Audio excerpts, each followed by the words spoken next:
Today we celebrate the 70th birthday of my unique little brother. Unique in that he's my only little brother, which probably makes him my favorite little brother as well.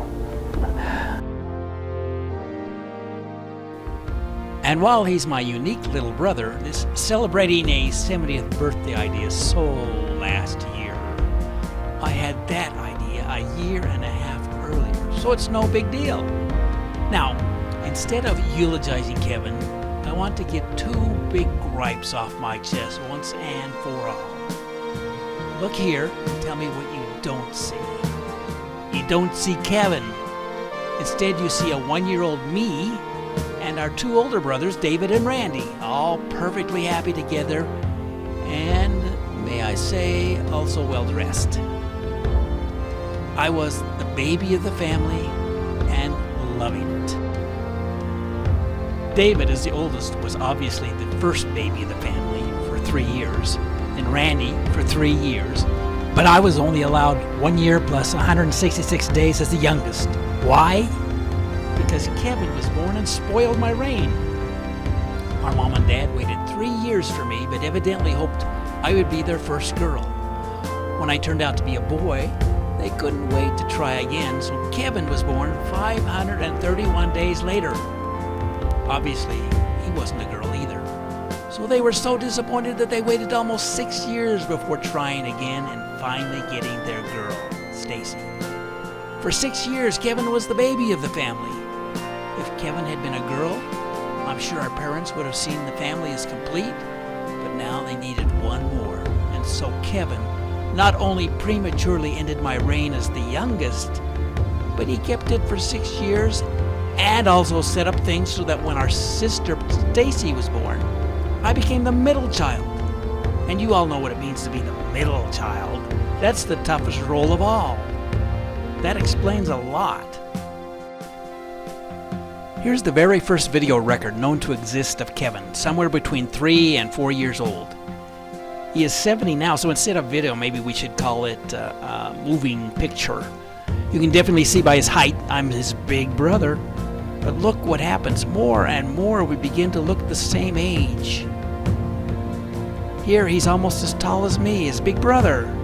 Later he's actually taller and remains so forever. Let me tell you, it was really embarrassing to get hand-me-down clothes from your little brother. Here's his 9th birthday where he's taller than me.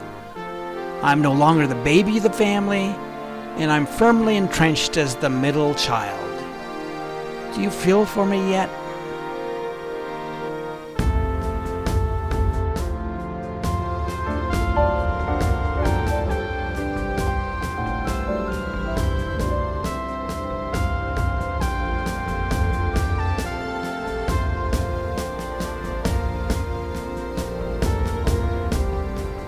Okay, for real, being so close together in age made us pretty good friends.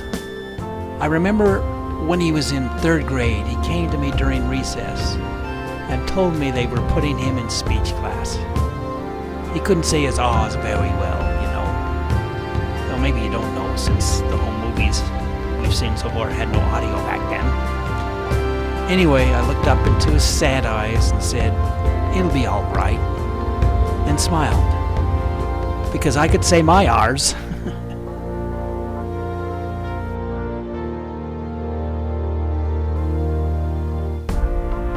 Anyway, these are the last few remaining videos, moving pictures of Kevin before he got really old. This is 1985. Yeah, Dad. Dad. No, Get out the 1988. camera and get busy. And 1991.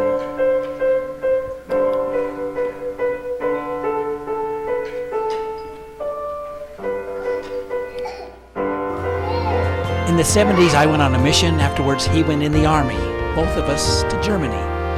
Now, don't get that Rambo image in your head. He was a clerk. He told me how he tried to get a transfer from a difficult commanding officer, but was refused. So he was forced to tell him simply, "I forgot how to type." He was kind of a rebel. He loved his Capri, a car known as the English Mustang since it was built by Ford in England. It was pretty peppy and had those dummy side scoops. My taste in cars was a little larger. He liked Loggins and Messina, and of course, on a reel-to-reel tape player. Well, Kevin, I hope you have a great 70th birthday. I'm glad you're still copying me, but as always, 531 days later.